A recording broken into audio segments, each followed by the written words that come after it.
Writer asked me, what did I want to be remembered as? And I thought about it, and I said that I want to be remembered as a person, a competitor that gave 100% every time I went out on the field. Sometimes I wasn't too good, but nobody could accuse me of cheating them out of what they paid to see.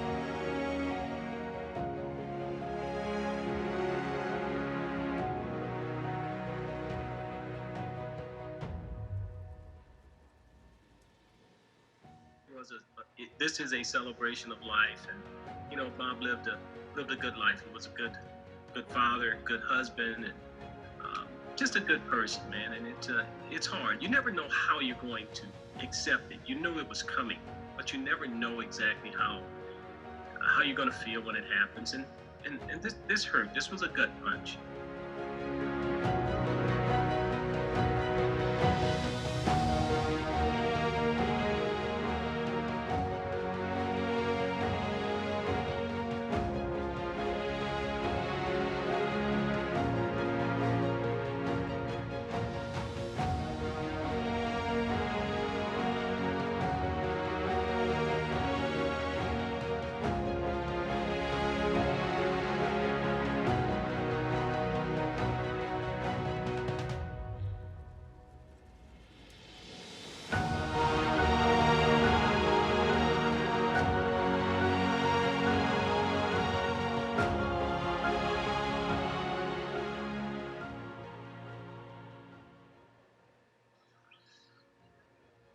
it's kind of hard losing a legend. Game is a game. I mean, you can't lose a game, but when you lose a guy like Bob Gibson, a legend, just hurt. I just want to say that I wish the family best, Gibson family. We lose another Cardinals nation, lose another. And Bob was funny, smart. They bring a lot of energy. When he talked, you listen. It was good to have him around every year, for many years. Yeah, we lose a game, yeah, we lose a series. But the top thing, we lose one great man. So, it's hard.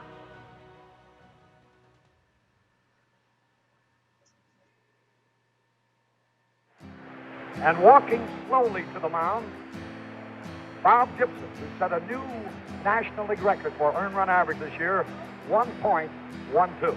I don't know that anywhere else in the country they have an opening day like they do here in St. Louis.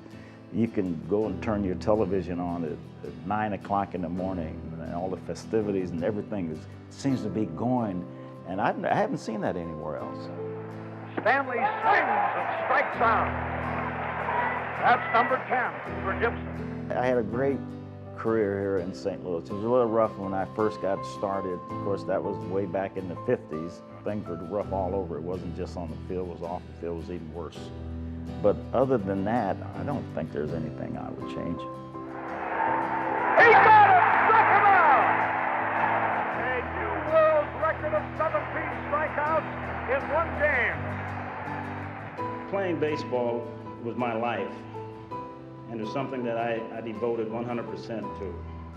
One writer asked me, what did I want to be remembered as?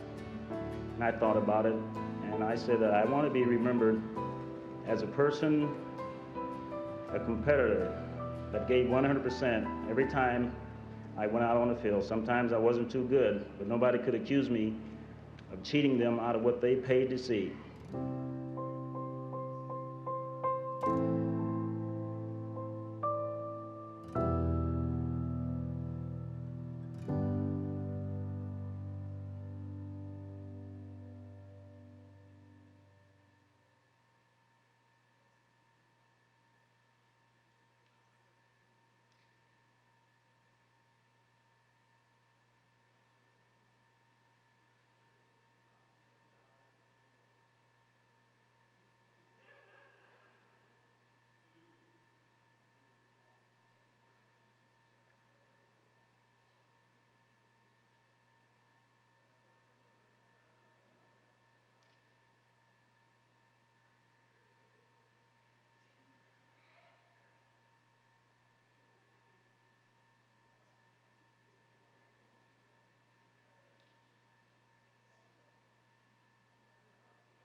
On behalf of Creighton University and his birthplace of Omaha, his dear wife Wendy, and all members of his family, I welcome each of you today to celebrate the life and the legacy of one of Creighton's most accomplished and beloved student athletes, and one of our city and state's most cherished native sons, Mr. Bob Gibson.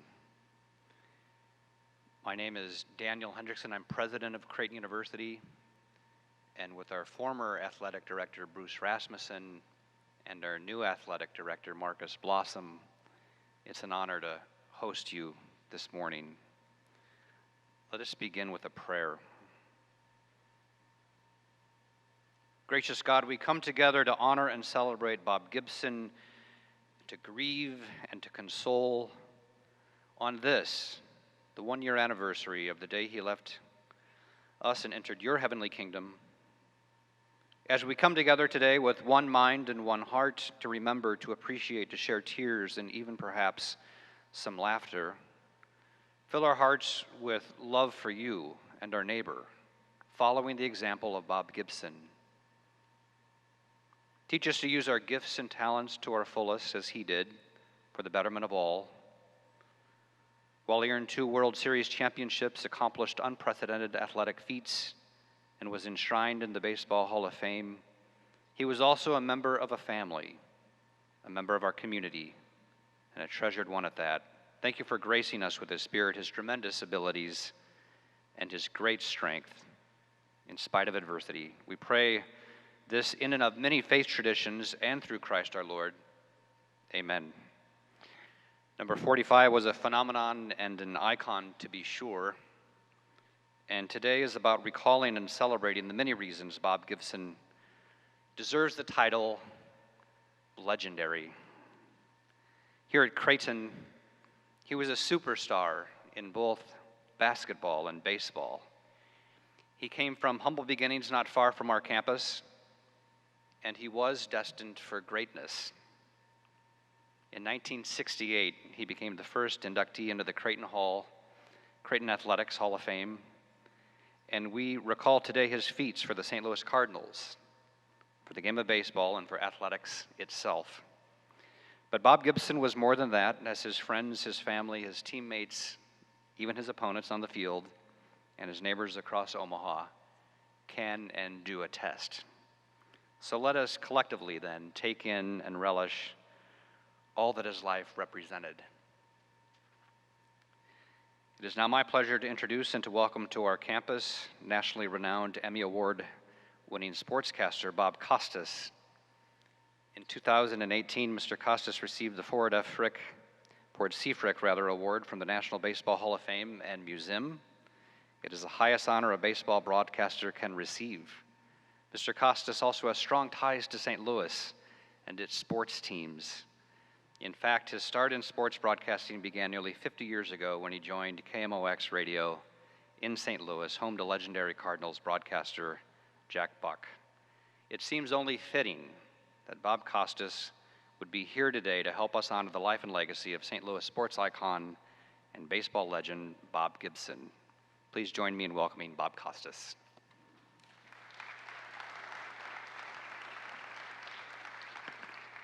Thank you, Father Hendrickson. Good morning, everyone. You know, we all hope to accomplish something worthwhile. We all hope not, if we're reasonable, for adulation, but for some measure of appreciation for what we've done. And we hope to have earned the respect of those we respect. And now think of the extraordinary life of Bob Gibson, born posthumously a few months after his father's death, the last of 7 children, afflicted with and then overcoming a number of serious childhood illnesses and ailments, going on to excel not only in baseball, but in track and at Creighton, both in baseball and basketball, going on to become not just a Hall of Famer, but an elite inner circle Hall of Famer. There are nearly 300 players in the Hall of Fame in Cooperstown. If there were only a 10th that number, Bob Gibson would still be one of them. One of the most accomplished, most respected, and in a competitive sense, feared players in the history of the game. Dusty Baker, a pretty darn good player himself, and still today in his 70s, the manager of the Astros, once said, "I feared only 2 people in my entire life, my father and Bob Gibson." Understandable. Bob was a fierce, unyielding, and intimidating competitor. Testaments to that abound, and I'm sure you'll hear many of them from Joe Torre, Tim McCarver, and Ozzie Smith, who'll follow me to the microphone. Just a few. In 1967, in the midst of a season that would see him win 3 games in the World Series, including the 7th game clincher for the world champion Cardinals, Bob was hit by a line drive off the bat of fellow great Roberto Clemente. It broke his leg. He came out of the game after throwing several more pitches and over his own objections. In 1968, Game 1 of the World Series, October 2nd, 1968, as it happens. 52 years to the day before his passing, 53 years to the day from this ceremony. Bob, who did throw a no-hitter in his career, had what probably has to rank as his greatest game, striking out 17 Detroit Tigers in Game 1 of the World Series in St. Louis. Fellow Hall of Famer Al Kaline, among the 10 Hall of Famers who passed away between April of 2020 and January of 2021, told me once that on that day, Bob Gibson was the best pitcher he had ever faced. I recall being a 16-year-old kid growing up on Long Island, rushing home from school because all World Series games then were in the daytime, getting back home in the third or fourth inning of the game, and watching on a black and white television and feeling even then that you could sense Bob Gibson's purpose burning from 800 miles away, St. Louis to Long Island, as he pitched in that game. And yet, so many of you here today knew from personal experience that off the field, there was a different Bob Gibson. Confident, yes, but not a trace of bravado. Never one to talk about his own achievements unless prompted, and then getting it out of the way as quickly as possible. Part of that was innate grace and modesty. But the other part, what was there to say? What he did spoke for itself. Other greats I've encountered in sports, not all of them, but a few, have that quality. Recently, Kareem Abdul-Jabbar said, "If LeBron James passes my all-time scoring record, good for him. I'll be the first to congratulate him." Kareem can say that. Nothing can take away from what he did. Whenever I spoke with Ted Williams, he had nothing but praise for his contemporaries and the players who followed him. What did he have to say to gild the lily? He's the last man to ever hit 400. He's Ted Williams. The same thing was true of Bob Gibson. Never to make an excuse or speak defensively about his few setbacks. Last game of the World Series in 1968, he and Mickey Lolich hooked up in a scoreless duel. Bob had pitched 7 consecutive complete games of the World Series, winning them all. If that game had continued, it might have still been scoreless in the 15th or 16th inning. But in the 6th or 7th, Jim Northrup of the Tigers hit a line drive to center field. Curt Flood, one of the best defensive outfielders of his time, stumbled, and the ball went over his head for a triple. That broke the game open. The Tigers won the game. The Cardinals lost the World Series. Never once in the immediate aftermath or when asked about it subsequently, never once did Bob Gibson attempt to justify his own performance or in any way take something away from the loss that was next to his name. Wouldn't throw a teammate under the bus. And so if Bob had been around during the 2021 season, when Jacob deGrom of the Mets was doing some incredible things, and when he appeared to be on pace to at least come close to, if not exceed, Bob's remarkable ERA in 1968 of 1.12, still the record for a modern-day pitcher, Bob Gibson would never have said what somebody like me would say, just to put it in context. Jacob deGrom is magnificent when healthy. He didn't finish the season. But if he had, he would have thrown somewhere between 150 and 180 innings. In 1968, Bob Gibson threw more than 300 innings. Not Jacob deGrom's fault. The game has changed. Jacob deGrom, in his career, because of the nature of the modern game, has thrown 4 complete games and 2 shutouts. Bob Gibson threw 28 complete games in 34 starts in 1968, 13 of them shutouts. He threw 255 career complete games, 56 of them shutouts. If he were here and you asked him about Jacob deGrom, he'd say the kid is great and the game has changed. He'd say nothing more than that. Bob didn't suffer fools gladly, but if you got to know him, and in some sense you earned his regard, he was tremendous company. If you'd had the pleasure of being at his home here in Omaha with his wife Wendy and son Chris, you'd know what a wonderful host he was. terrific cook, and he loved his role as a chef and making everybody feel comfortable.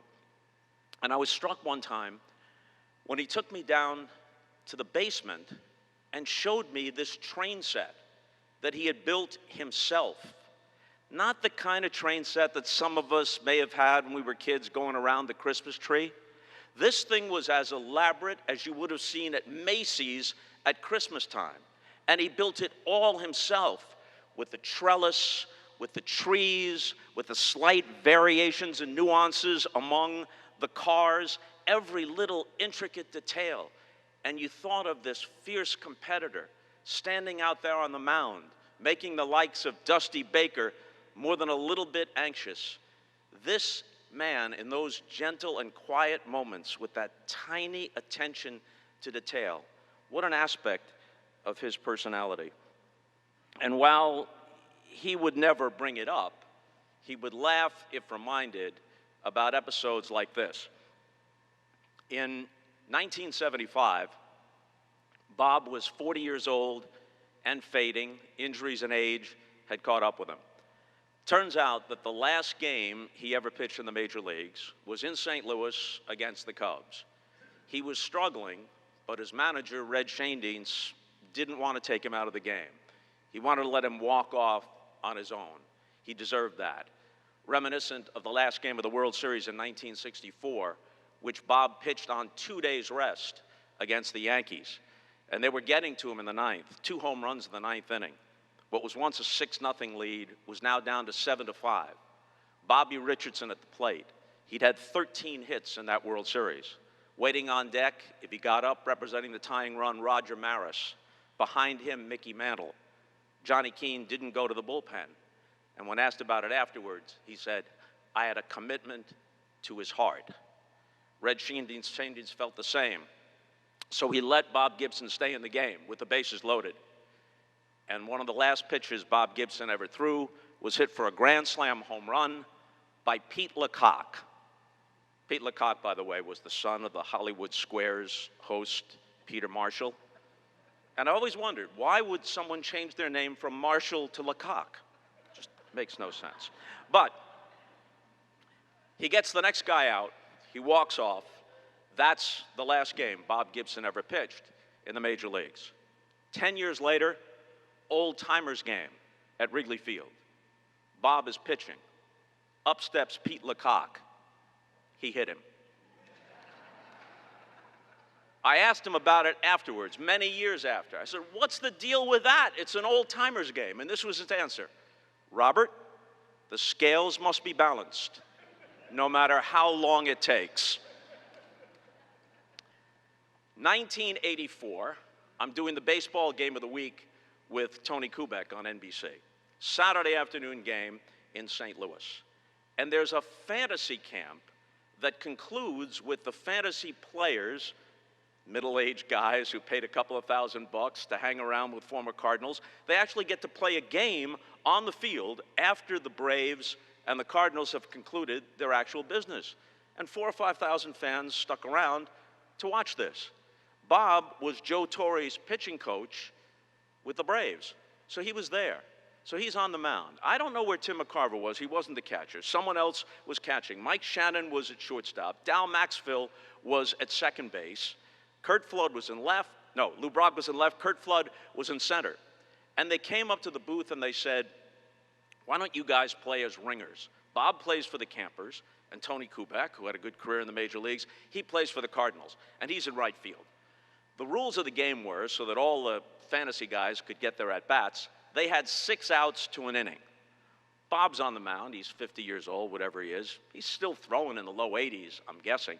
The first 5 Campers strike out, and I come up. The first 2 pitches, my swing begins roughly at the moment I hear the ball pop in the catcher's glove. On his 3rd pitch, I somehow lift a pop wide of third. Mike Shannon, who knew me well from our days together at KMOX, let it drop on purpose so my at-bat could continue in the coach's box. Bob glared at him like it was the 7th game of the World Series. Next pitch, don't ask me how. Thigh high out over the plate, I line it into left center field. On the AstroTurf, and with Kurt Flood and Lou Brock having each lost a step or two, it skips all the way to the wall, and I wind up at third base with a triple.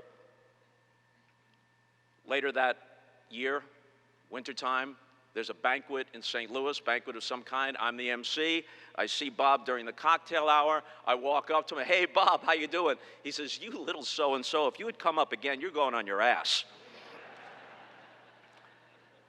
Now, fast forward another 20 years or so, and Jill and I are with Wendy and Bob at their home here in Omaha, and somehow this comes up. And I say, oh, Bob, it was just a meatball, just a batting practice fastball. He goes, oh, no, it was a slider, and you hit the crap out of it. He remembered that he threw me a slider in 1984? That's the measure of a competitor. So, as much as there have been tears over the past year and today, we can smile about the laughs, the good times, the memory of one of the greatest to ever play the game, and a man of purpose, dignity, and decency. It was a privilege to have been his friend. And now I'll bring to the microphone another of his friends, fellow Hall of Famer, played with him, played against him, managed the Braves, and had Bob as his pitching coach, Joe Torre.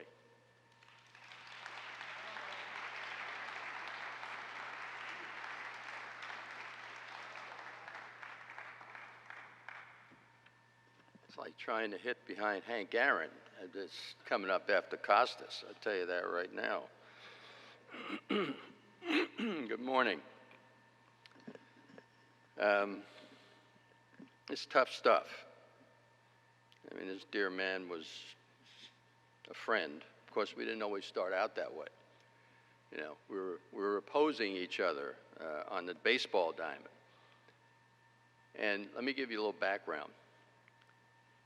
Bob made it a practice that he would not talk to opposing players, other than pitchers, because they had something in common, and it was just a different breed. Even at all-star games, he would not talk to the other guys in the clubhouse, even though they were on his team for the day.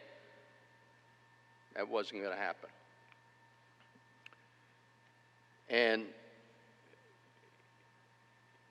I want to tell you, when I tried to introduce myself to Bob Gibson when I was a member of the Braves, it was on the pitcher's mound at Metropolitan Stadium in Minneapolis, Minnesota.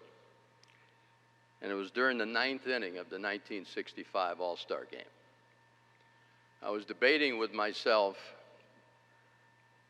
with Tony Oliva at the plate, should I go out and try to tell him where I'd like to have him pitch Oliva? And I was going back and forth. I said, because we had a 1-run lead, it was the 9th inning, and I said, I'm going to go out there and tell him how to pitch to Oliva. Well, needless to say, he wasn't interested. I went out and I stood there, and he undressed me with his eyes. He just said, you know, like basically, get the hell out of here. You know, I don't need you. So that was my introduction that I never had to Bob Gibson. Didn't like him very much for that. Of course, I didn't like him very much when I hit against him either, but that's a story for another day.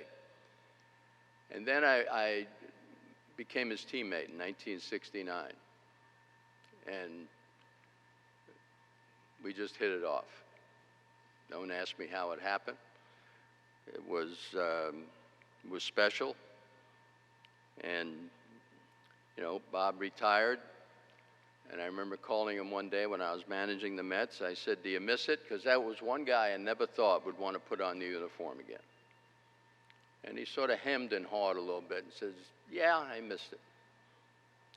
So created a role for him in New York. I brought him into New York as a coach, but we already had the appropriate coaches, pitching coach, hitting coach. So I had to come up with something, and I called him an attitude coach, which he wasn't crazy about. And especially when writers would come in and ask him, what does an attitude coach do? Well, he told them what they could do, and that was the end of the conversation. He was special in everything he did. We became, as I said, we became close. We were teammates for 6 years. It was a great experience for me. And then, you know, after the managing in New York, we moved to Atlanta.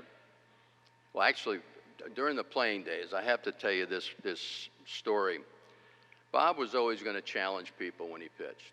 I don't think that's any secret. I mean, he's going to dare you to hit him. And you did. I mean, you know, Costas hit him. You know, what the hell can I tell you? He's going to throw a ball over the plate to everybody.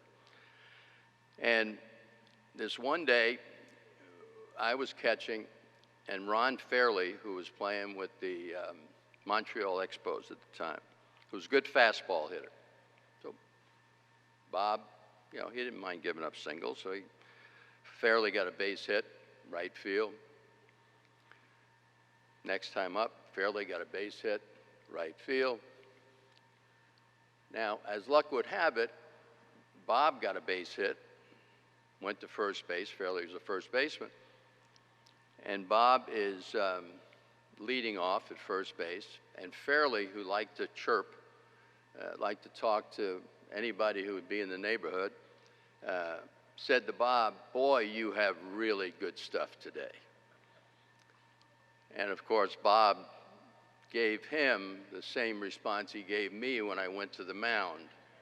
He just sort of, you know, I see all these pictures up here of him smiling. These must be all the pictures ever that he's ever smiled in. But, so, so he gives Fairley just one of these little nods. So next time Fairley comes up in that game, I'm catching, and Fairley reaches down and picks up some dirt and looks back at me and says, "I have a feeling I'm not going to like this at bat." And with that, the next pitch hit him right in the ribs. And as Fairley was leaving to go to first base, he said, "I told you," you know, and he went to first base. He was a treasure, Mr. Gibson. He was a treasure. But our time coaching, I mean, he was coaching for me. He was the pitching coach in Atlanta when I was managing the Braves. And, you know, we won the division the first year, which was really cool. And then we'd hang out on the road. And we went into St. Louis, and we were going to play golf. Now, Bob and I were at the same caliber golfers. You know, we swing and hit it, didn't know exactly where it was going.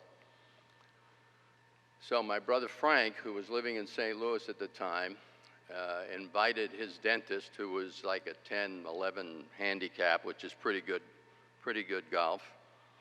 And the four of us went out and played. Now, we're trying to learn. And, you know, Bob would ask questions or watch good golfers and, you know, see if he could copy that. So the dentist got up, hit the ball down the middle, 4 or 5 holes. He just, you know, just played perfectly. Next hole, he gets up there and he tees the ball up, and Bob says to him, "Excuse me," he says, "do you always play the ball that far back in your stance?" He never hit a ball straight the rest of the day. As you know, I mean, whether it's baseball or golf, you know, you have instincts and you just play. You know, once he gave him something to think about, the guy was screwed. He had no chance. But he was special. We enjoyed dinner together often.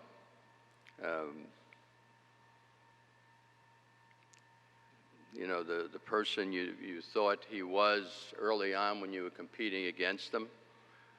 And then, as Bob was pointing out, you go into his home and you see what a warm, wonderful individual loves to agitate. I used to leave them there at midnight, both my wife Allie and Bob, because they'd like to debate on and on and on and on. Just, you know, maybe had a sip of wine here and there. I'm not sure if that was the case. When he was coaching for me in Atlanta, we were playing in front of a pretty good crowd one day. It was about 30, 40,000 people in the stands, and Bob Walk was on the mound, and he was struggling, and he was stomping around the mound. And, you know, if you remember Bob pitching, I mean, he never had any expression, you know, just the energy and the aggressiveness. And Bob Walk was out there, and he digging at the mound and the whole thing. Bob finally goes out and talks to him, and the kid is just whining to him. Bob said, "You know what? If there weren't 30,000 people in this stands right now, I'd punch you right in the mouth." And he walked back to the dugout. That was the extent of the meeting on the mound. He stopped whining, so I guess it sort of worked.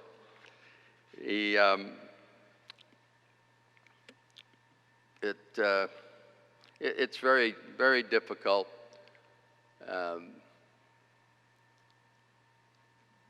You know, knowing Bob's not there. And I know he was a month short of his 85th birthday, but even during his illness, his aggressiveness and his confidence showed, because he wasn't only expecting to get to 85, but he was planning on being there at 90. And it's a loss. I think we all feel it. We're all here for a reason. We all love him. And what Bob was talking about, Bob Costas was talking about with, you know, how he'd like to get retribution on those guys that hit him. And, you know, when people used to come up and ask him for his autograph, you know, he used to give them just that type of thing, which I got a kick of. You know, once you get to know him, things that used to scare you, you start giggling at. And we used to play in the old timers games, the equitable old timers games. And the best memory I guess I could ever have about Bob all of a sudden becoming a little boy was when Christopher was born. And he would go to a number of these old-timers games, and he'd go from locker to locker to get autographs for Chris in this program. It was all for his son. He was so proud of Christopher and absolutely loved Ellie. A lot of warmth there. And I know he told me a story one time, you know, because he had people that he looked up to, and when he was a teammate of Bill White's. Bill White was a teammate at one time of Willie Mays. And so they went out to San Francisco, and he asked Bob, he said, "You want to come? You know, you want to come to me? We're having dinner. I'm going to have dinner at Willie Mays' house. You want to come?" He says, "Oh, yeah." You know, and he's just a rookie. So they go there, and they knock on the door, and Willie Mays answers the door. And Bill White says hello, and Bob is back here, and, you know, he wore glasses. And Willie says, "Who's this?" Bill White says, "That's Bob Gibson." And before he'd even shake his hand, he says, "You wear glasses and you don't wear them when you pitch? Are you crazy, man? You're going to kill somebody." But that was his introduction to Willie Mays. Bob Gibson was an amazing man, and he left us with so many cherished memories. There are so many things that put a smile on my face and make me feel good about the relationship we had. He was always there for me, and it's a big loss. And I know Wendy Sue and Ellie and Chris, he loved you guys so dearly, and couldn't talk enough about Chris. That was his guy. Love you guys. Thank you.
The pain, the heartaches they bring,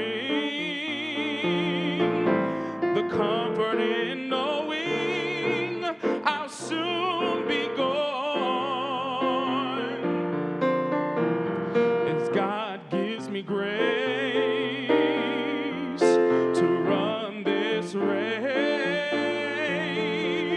I'll soon see my Savior face to face. I'm going up yonder. I'm going up yonder. I'm going up yonder to be with my Lord. Oh, oh, I'm going up yonder. I'm going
Well, I'm moved beyond words to have a few words to say about my buddy. We met in 1945, November, and remained friends from 1945 until October 2nd. I want to pay homage, first of all, to his incredible mother, Victoria Brown Gibson. What a lady she was. Think about it, folks. She raised 7 kids, youngsters, kids, who all were successful. They never had a bout with the law, never sent home from school, never was recalcitrant toward any authority figure, a model group of citizens. Among those magnificent 7 are 3 that I'd like to just quickly point out to that how phenomenal they are. One was named David. He was my other best friend. I had 3 sets of brothers as best friends in the housing projects, and I was deeply, deeply honored to have that in those 10 years. David would have been, had he had the tutelage and had he had some people around him who had a little more experience, would have been one of the most famous artists, painters, as famous an artist as his young brother by 10 months. He was an incredible artist, and I'm sure Wendy Sue probably has a few of his incredible paintings, just magnificent. I compare them to a Van Gogh, or a Madison, or a Titian, or a Thompson. They're simply magnificent. What a talent. All 7 brought something to the table. Secondly, the man who stirred the Gibson drink, Josh Gibson.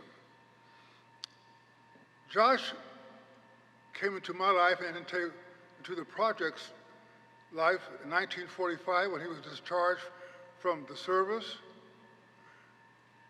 with a degree from Tuskegee, a very fine school, but he couldn't find work here in the education department. This system at that time didn't see where black males could function that well on the secondary level.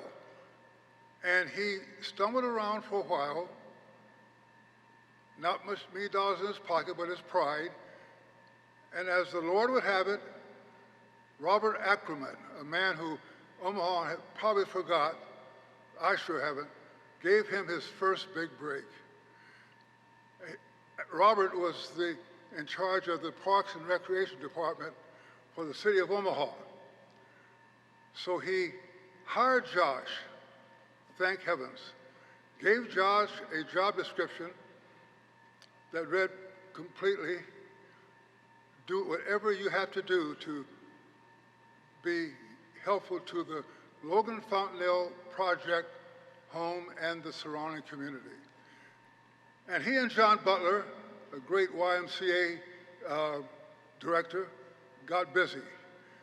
And they organized a number of things, but the major piece they did was to organize a group called the YMCA Monarchs.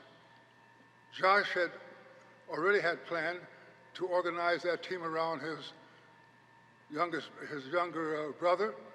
You can imagine Josh coming home and watching a 10-year-old perform 13-year-old feats, so he quickly gathered him around, and 15 of us, young guys, poor as church mice, began to form the most formidable team probably in that era. By 1949, we were a complete team. That is, we even had signals. We were only 14, 15 years old, but we were simply magnificent. We beat everybody in Nebraska, and gregarious Josh had the foresight to make good friendship with Western Iowa citizens. And we played in Western Iowa because we had no one else left here, except South Omaha was a pretty good challenge for us. And so we traveled to the Exira, Avoca, Hamburg, Woodbine, and several other western cities.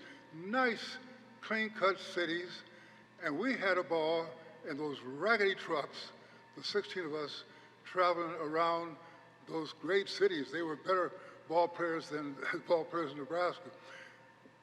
But as time moved on, Josh befriended a guy in Woodbine, and he was so impressed. Josh always impressed people with his charisma and his straightforwardness.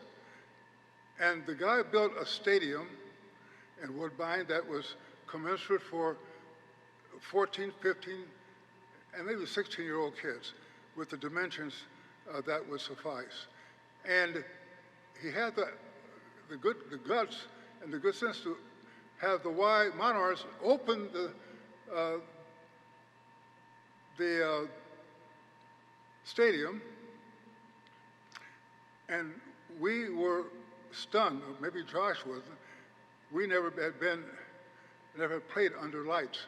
In those days, it was prestigious to play under lights. We played always during the daylight because the lights weren't around.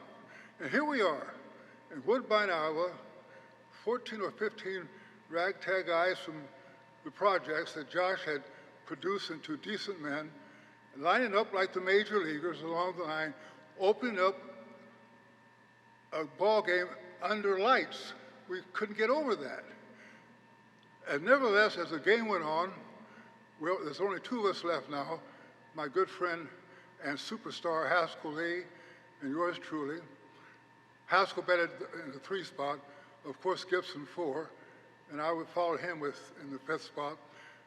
So we were just having a very tough game. And the pitcher threw a high fast one to Gibson's liking, and Gibson parked the ball over the fence, hit the ball over the fence. We never saw anybody, a person hit a ball over the fence, a home run.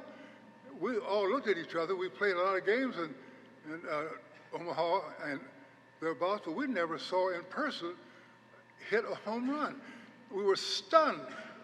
The guys on the bench, I don't know how Josh felt, and so as he came around, Gibson's modest, nonchalant, never boastful, never a bully, and that's the way he ran around, just very casually, as if he did it every day, came around third base, and of course I was on the 5th spot and greeted him. I said, "Good hit."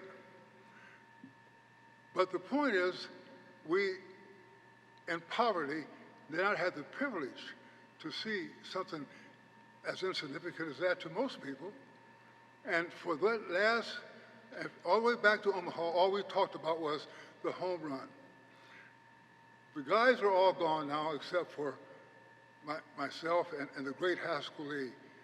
And I guarantee you, all of them, if you ask them and just say the word home run, they would go back to Woodbine, Iowa, where Gibson hit the first home run.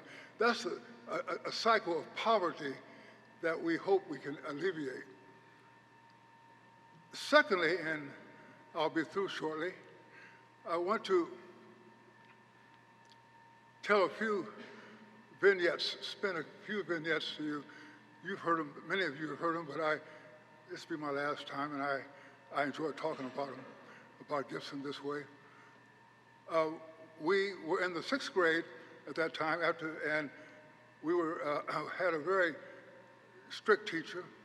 We were, you can imagine, 30 folks from the projects in one class. We were rough and tough. And the wonderful Miss Sidors, bless her heart, was smart enough to control us and teach us. One thing we knew we couldn't do, we couldn't go to the restroom by ourselves or even with more than 4, because we would devour the restroom. There would be no restroom. So she lined us up 2 by 2, and we walked carefully down the hall to the restroom. And lurking in the shadows was a guy, I think he was maybe 6'10", and he was an 8th grader at Kellogg, and he looked around and looked at Gibson and said, "I don't like you, I'm going to beat you up." Now keep in mind, folks, no one Gibson would run from. And this is the first and last time that I would ever say that he ran from anything. But he said, I'm going to beat you up. So we ran down the stairs during lunch hour. We had an hour break. And we both were faster than the 7th and 8th grade, so we had confidence in our speed. So we are running like mad down 22nd Street, and we're running into a very handsome, confident lady by the name of Barbara Jean Gibson, and she had a paddle, those old yellow paddles, Gold Stop. She was in charge of ushering the kids across 22nd and Paul, and we are hauling. And Barbara Jean stopped and said, what's going on? And the home said, Donald Moore is chasing us.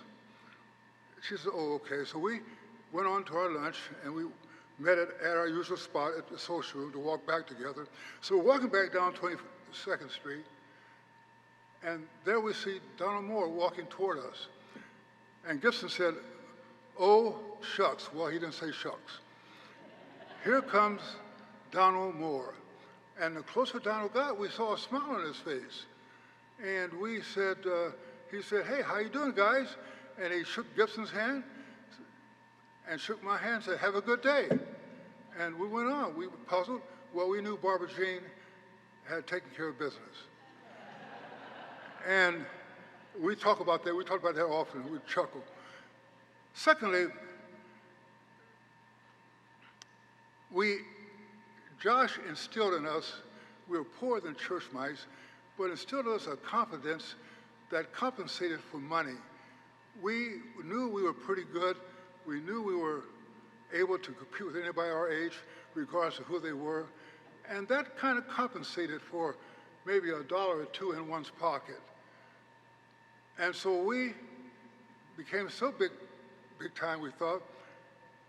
If any of you read the Iliad and Odyssey, you remember Ulysses, you remember the phrase, dreams of grandeur. Well, we were so cocky and confident. Josh got us 3 games set with Kansas City, their 14 or 15-year-olds, the American Legion, and we were ecstatic, big time. Omaha, going to the big city of Kansas City. And there's where, if you remember in Ulysses, dreams of grandeur set in. The young guys, all of us said, man, we're going to live in a hotel, we're going to have a room, and we're going to have a telephone maybe. We might even call home to our moms. We might even have room service, and da-da-da-da. And the conversation went on with the 15 of us. Well, we got there late at night and was greeted by the YMCA director, and Josh was well aware of this, and John Butler, but they didn't want to hurt our feelings. And they said, okay, we have your rooms ready. They were rooms on pool tables at the local YMCA. And so there we are with sheets, and clean sheets and pillows, and sleeping on pool tables. And believe it or not, we had a ball because the 3 persons that always caused havoc and fun was Haskell Lee, and a guy named Rudy Skillman, and of course, Bob Gibson. So we had a great time at Kansas City, and we came back confident that things would go better for us. Josh recruited about 16 of us for that YMCA team, and only one had a bout with the law.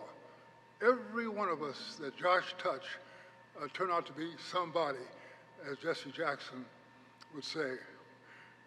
And so Victoria, Miss Gibson, and her incredible ability to raise those 7 kids who in turn had children, and to think that we are not surprised that Gibson never had a bout with the law, never had trouble in the major leagues, because he had role models.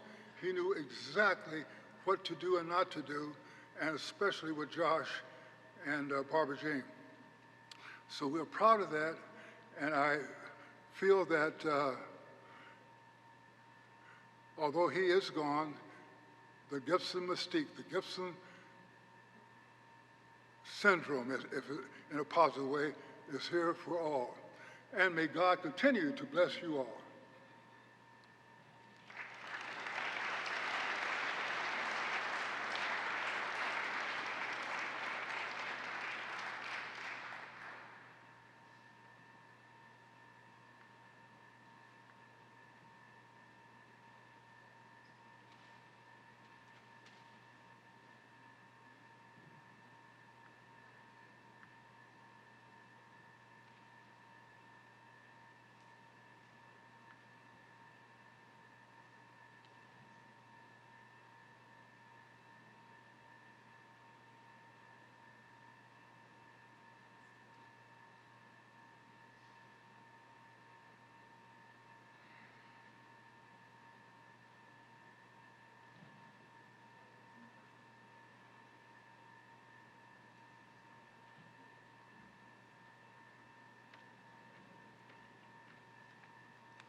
By the way, Joe Torre was telling that story about Willie Mays. Willie Mays, greatest player I ever saw.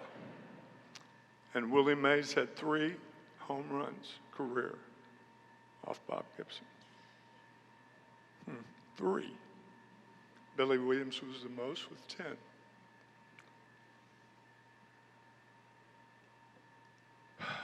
What can I say? After following these people, only thing tougher would have been following Chris with that booming Bob Gibson voice that is one of a kind. Sounds just like his father. I caught Bob Gibson 198 starts during the regular season and countless starts in the postseason. People always ask me, it seems, what made Bob Gibson different? And I've grappled with this over the years and tried to come up with a reasonable, intelligent explanation as to what made Bob Gibson different. He didn't throw as hard as some pitchers, better than others, not as good as certain guys, like Marichal was not a hard thrower. Marichal was a finesser, and could he ever finesse? Best pitcher I ever faced was Juan Marichal. But what made Bob different? His fastball, particularly to right-handed batters, right at the beginning of the plate's 17 inches long. And there was a little, for the sake of understanding, there was a little, you could almost hear it at times. It was Joe, you know exactly what I'm talking about. Ozzy, you know exactly. Sinatra had it as a singer.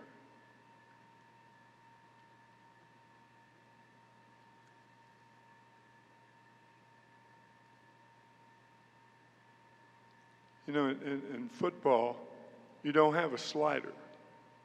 You have guys that maybe a ball will sail on them. From Brady or whatever. But he had that little secretariat at it. You know, I mean, secretariat, one of the great racehorses in the history of the game. And it's just an explanation of trying to get Bob Gibson, what made him different. But the one thing that he was different about was his overwhelming desire to win. I mean overwhelming desire. Not just pat you on the back, go get 'em. But I mean when he looked at you, that's all he did. Don't disappoint me. I'm going to win today. And he won today. And again. And again. And again. 1968 had more hitters come back and say, you know, I've never faced anybody like this guy. Young hitters, overwhelmed by the Gibson fastball, overwhelmed by he didn't have a curveball. Occasionally he'd throw it. He'd throw it about once every 4 games. But that's the best I can give you from what made Bob different. Nobody had the prowess on the mound that Bob had. Nobody. And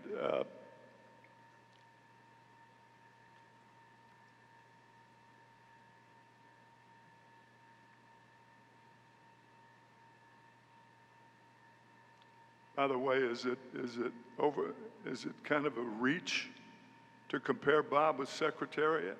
No way. No way. He was every bit in the class that Secretariat, or Sinatra for that matter. What a class act. What Bob Costa said was absolutely true. Never an excuse from Bob. Never. I wrote a poem to Bob years ago, 1945 as a matter of fact. And it's called Bob Gibson Next to Me, and I was trying to think of how intertwined our lives were, being his catcher for many, many times, being his friend for more times than that. But the name of the squirrely little poem that I wrote is called Bob Gibson Next to Me. And I'd like to, it was amended by my daughter, by the way, most recently, Kathy, who's here today. Miles apart and worlds apart, we had no choice on when to start. How was I to know fate would have Bob Gibson next to me? Green as apples on a tree, Chicago's Wrigley Field, the place, you see. His first start turned out to be mine too, with Bob Gibson next to me. Come 64, all hell broke loose. Last week of the season, 4 teams to choose. There were 4 teams in the running for the pennant in the National League in 1964 on the last day of the season. San Francisco, Cincinnati, and Philadelphia. A last day win was a necessity. Well, fans applauded with glee, and off to the World Series was Bob Gibson next to me. Now, there were obviously other players too. I mean, what are we doing here, we wanted to say. Could be the beginning of a one-man play. In the 9th inning, Game 5 with the series tied, the Yankees' Joe Pepitone magically complied, and this is what happened. Runner on at third base, Joe Pepitone, the batter, hit an inconceivably difficult play to the right of Bob Gibson. He kept us in the series for at least one more day. Once again, inexplicably, there was Bob Gibson next to me. Here's what happened. Pepitone hit a ball to, Bob had just finished his stretch movement. It was a man on third. We were trailing by a run. And Bob had Pepitone hit one off kind of the shin and the ankle, the right, and a genuine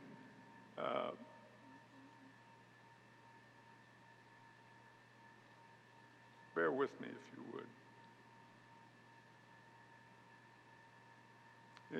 It was a genuine move that he would have made in college basketball. Nobody can make this play.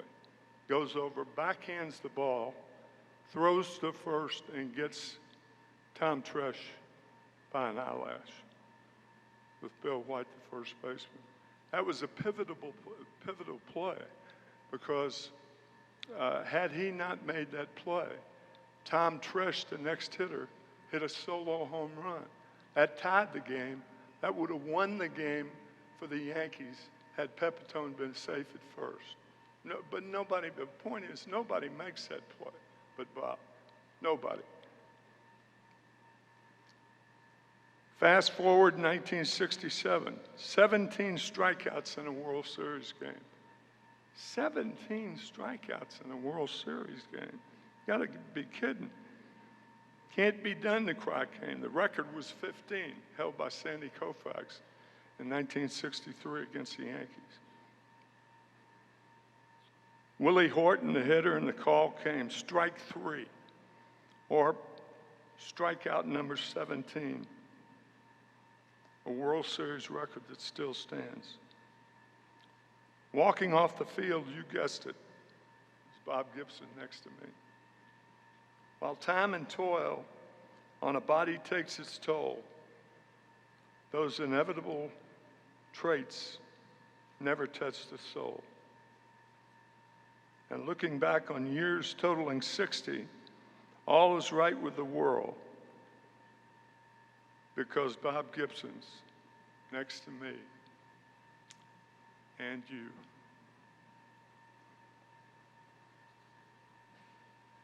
Sweet dreams, my friend. Wendy.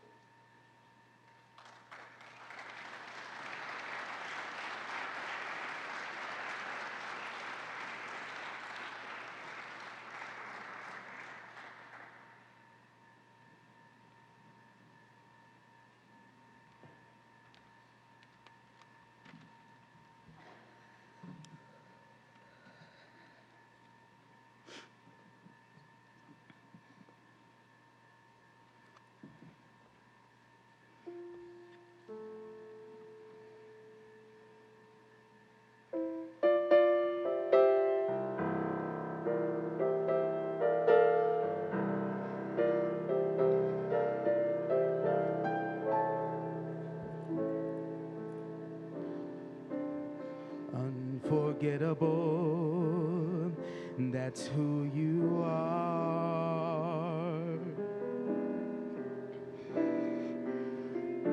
Unforgettable, though near or far.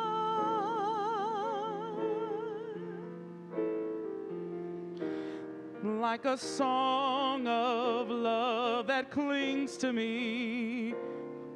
How the thought of you does things to me. Never before has someone been more unforgettable in every way.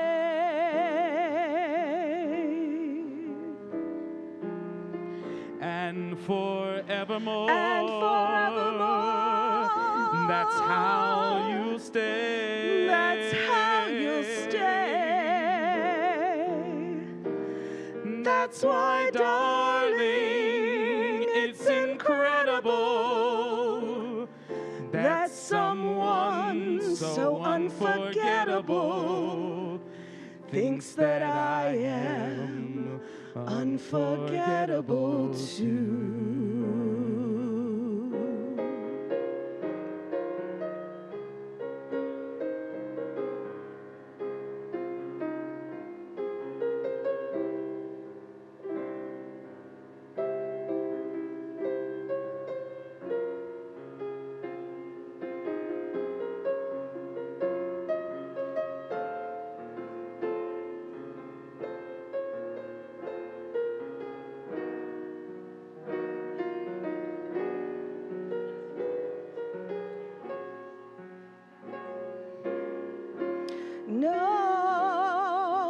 before?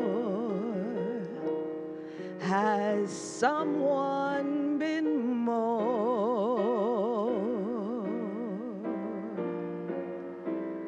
unforgettable in every way,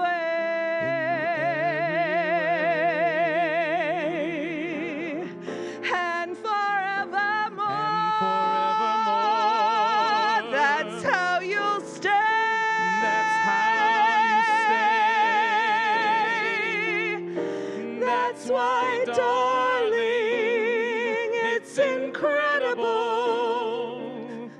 that someone so unforgettable thinks that I am unforgettable too.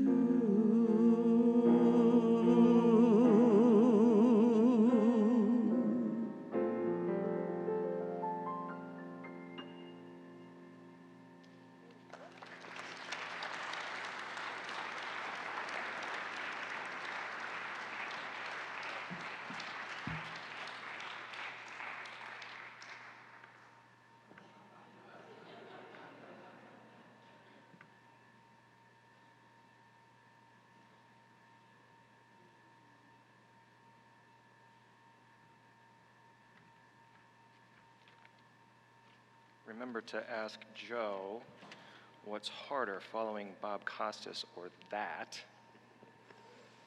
Good news is my eyes are so blurry I have no idea if there's anybody in the audience right now, so that takes a little bit of the pressure off. I realize I'm the only speaker that probably has to introduce himself today. My name is Scott.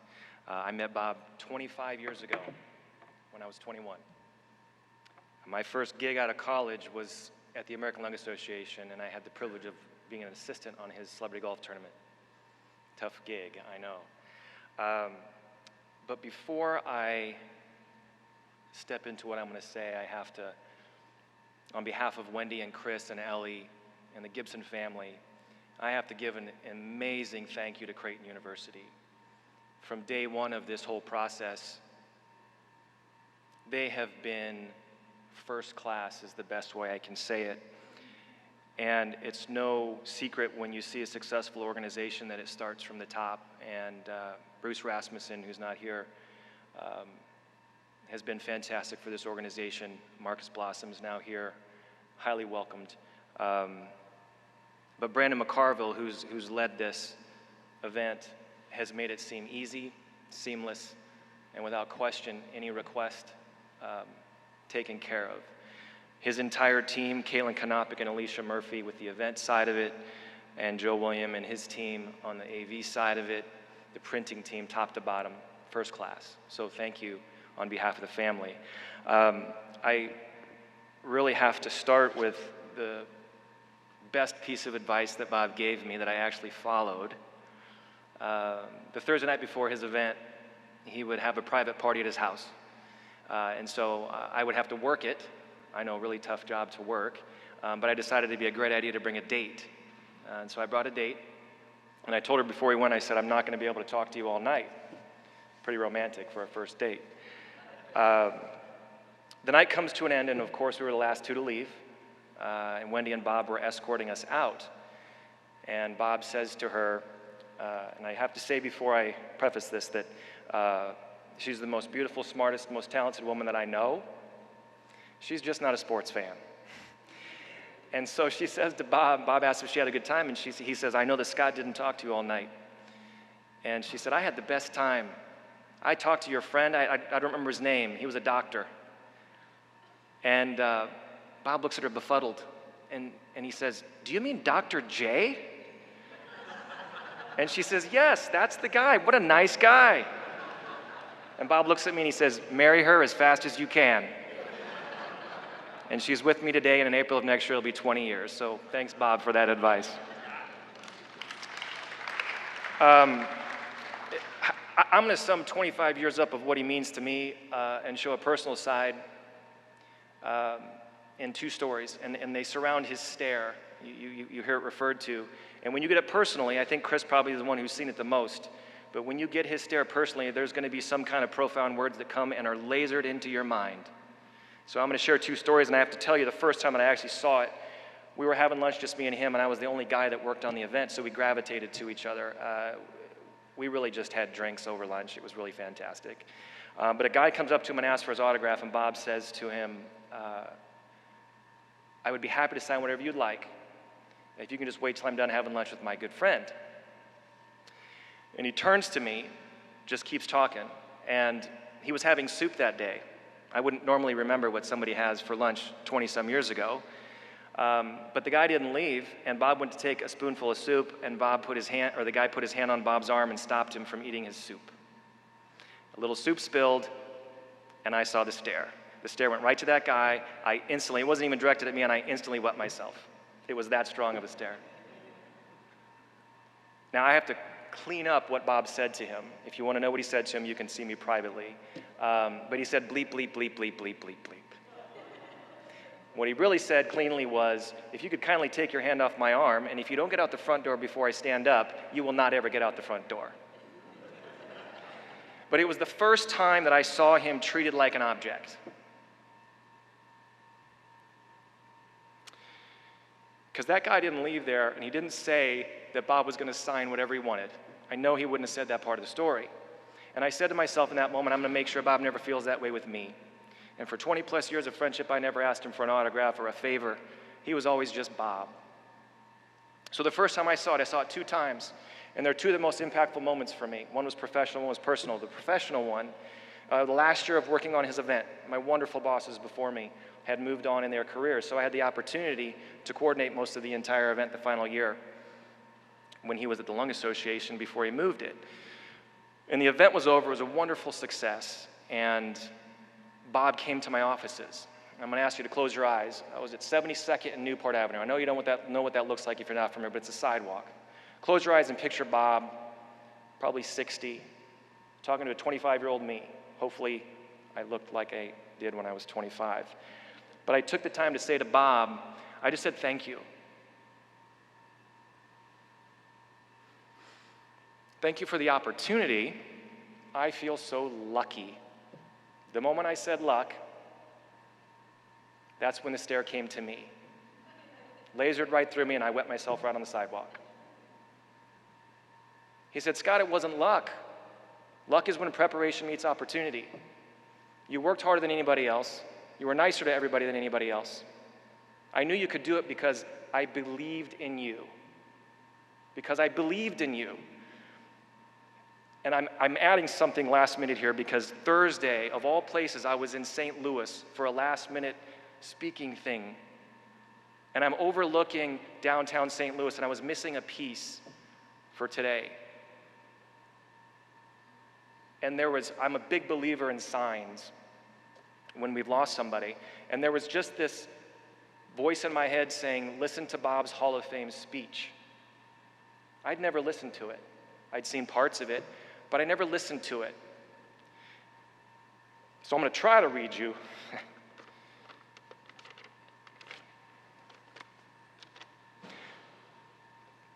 Because this is life full circle. This is Bob talking. My first real manager, Johnny Keene, he told me that I was going to be his 4th starter come hell or high water. That's it, don't worry about it. You get knocked around a little bit, you're going to go back out there.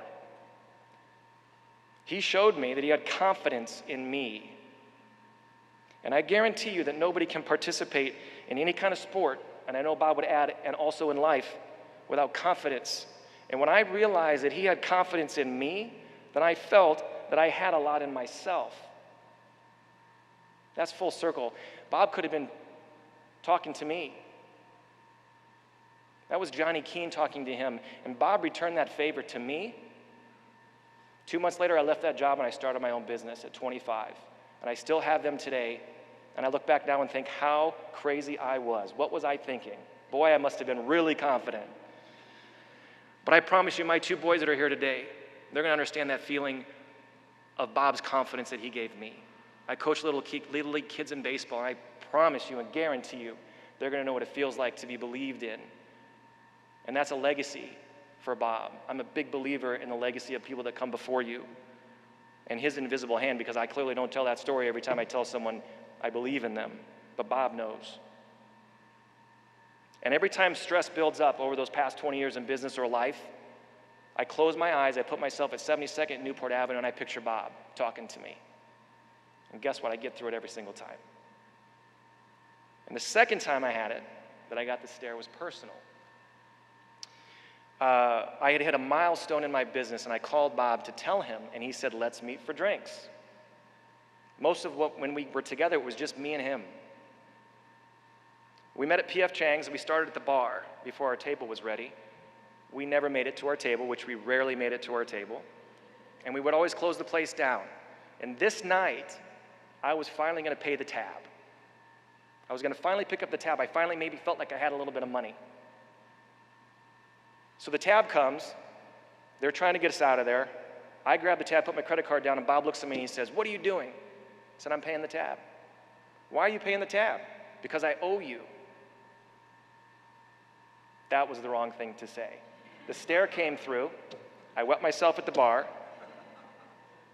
And Bob said to me, and if you've gotten the words, I can't say it the right way because he says it in this tone. You don't owe me anything when you're friends with somebody.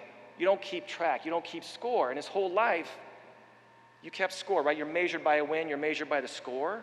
You never hear him talk about the score. But in life, he says to me, Scott, you don't keep track when you're with friends. And we were walking out. So he paid the tab. We were walking out, and I put my arm around him, partially to help both of us stay standing. But I said to him, I said, thanks for that, and thanks for picking up the tab, because I had no idea how expensive the wine was that you drank. I'd never paid the tab. I couldn't have afforded it. My credit card limit wasn't high enough. Next time we went out, I paid the tab, and I said I wanted to. And for me, the magnitude of that moment, the older I get, these moments are far clearer to me. But Bob and I never talked. We never had one conversation about baseball. But when I see the times he was treated like an object, he played basketball with ropes around the court. When he faced the things he faced, he was still able to be selfless with his friends. If my boys took one thing from me and I ever tried to teach them, it would be to be selfless with your friends and your family. And that shows to me the magnitude and depths of that man, which was 10 times greater personally than anything he ever accomplished on the baseball field. And I'm grateful for that gift. And as I close, before those eyes turn to lasers, I'm going to finish with the last time we had dinner together, a line that he said to me that sums up the power when you can be freely selfless with a friend. It is so liberating, and you get to the depths of that relationship. I said to him, you know, life sometimes gets in the way, and we haven't been able to hang out as much as I would like. I didn't get a laser stare. He put his hand on my right shoulder, squeezed a little bit, and he said, Scott, you have 2 young boys. If I wasn't the last person that you chose to spend time with, I'd be pissed at you. Think about that. I'm going to go sit with my 2 boys. Thank you.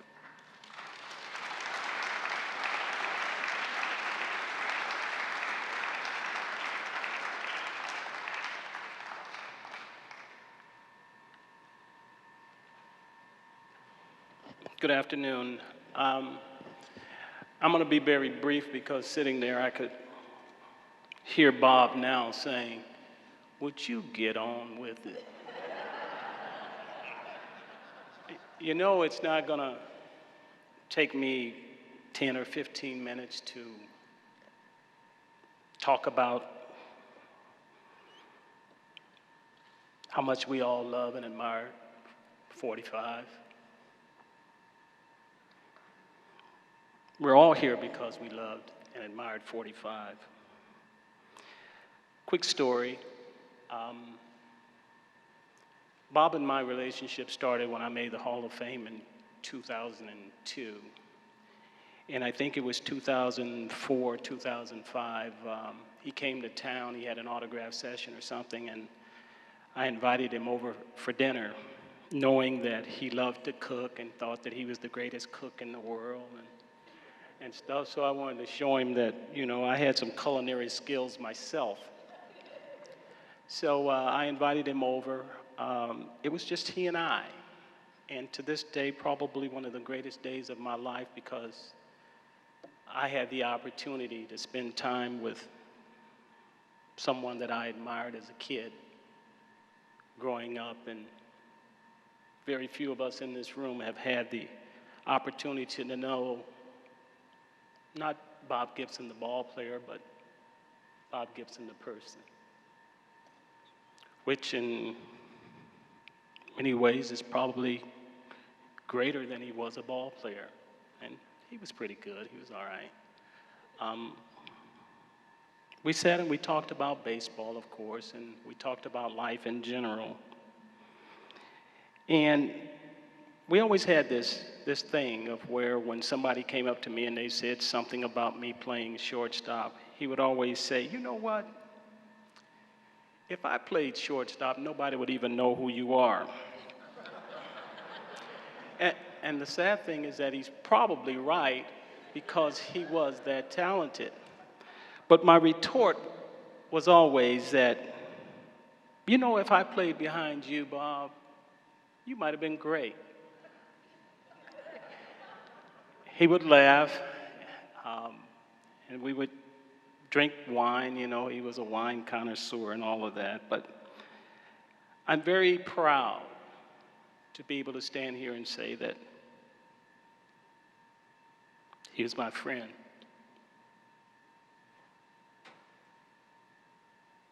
And we miss him. I miss him. We didn't get to spend as much time as I would have liked. My longevity is not as, with his friendship, was not as long as some of the others, but it was special. And I'm very proud to call him my friend, and I love you. Thank you.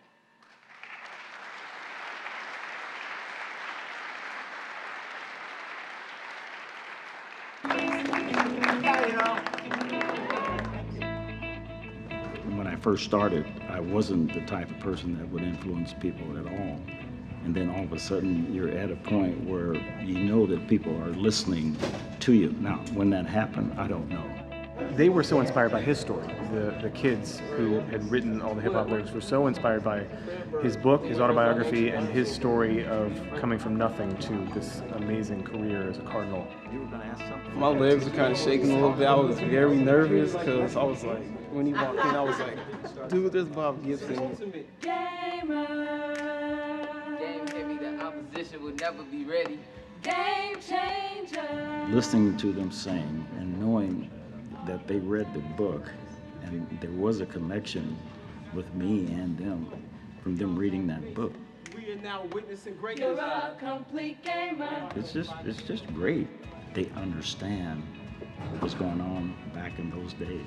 He struggled from growing up in the projects to making it to the major leagues. In his time where there was a lot of racism, he prevailed through all of that. That's why I'm just going to keep his struggle and how he came up from that. I'm going to keep that with me. It's an old saying, it's a cliche that, you know, you can do whatever you want to do. You can't really do whatever you want to do, but I tell you what, if you work hard, your chances are a heck of a lot better, and I want them to take that away from you.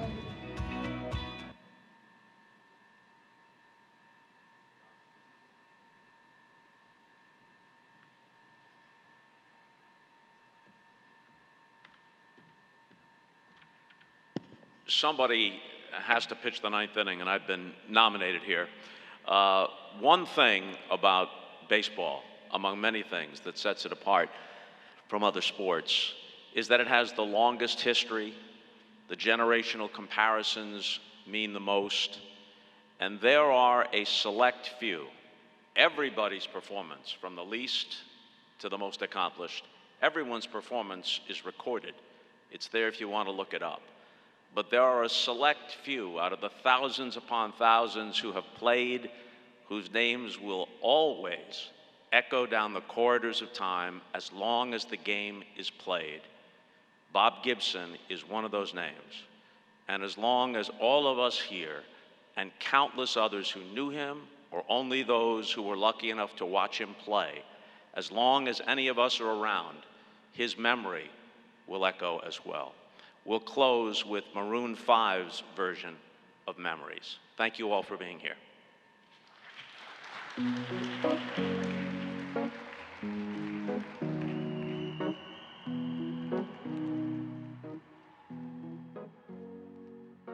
Here's to the ones that we got. Cheers to the wish you were here, but you're not. 'Cause the drinks bring back all the memories of everything we've been through.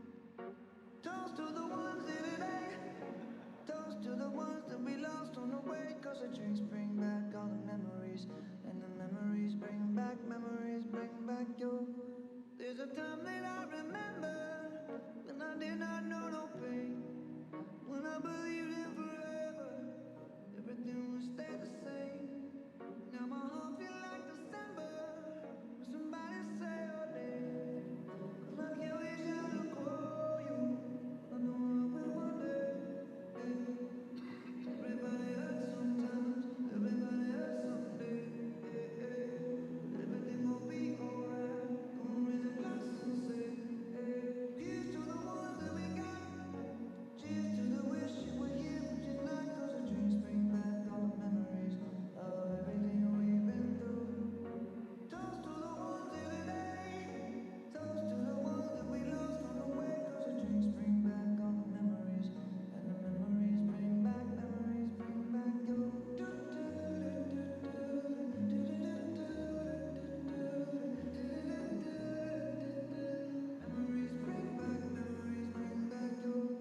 There's a time that I remember when I never felt so low.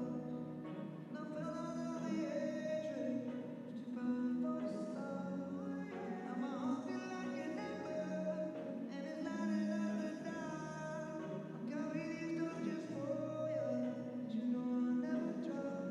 Yeah, everybody hurts sometimes, everybody hurts someday. Everything will be alright. Gonna raise a glass and say, here's to the ones that we got. Cheers to the wish you were here, but you're not. 'Cause the drinks bring back all the memories of everything we've been through. Toast to the ones here today.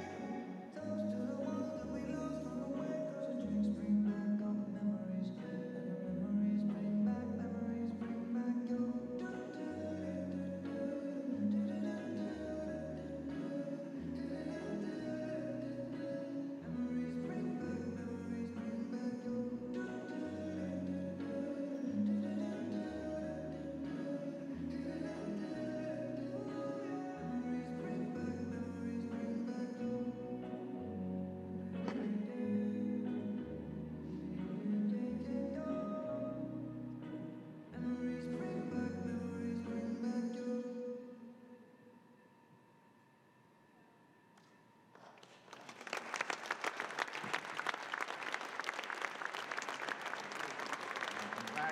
I think I'm going to run a marathon pretty soon.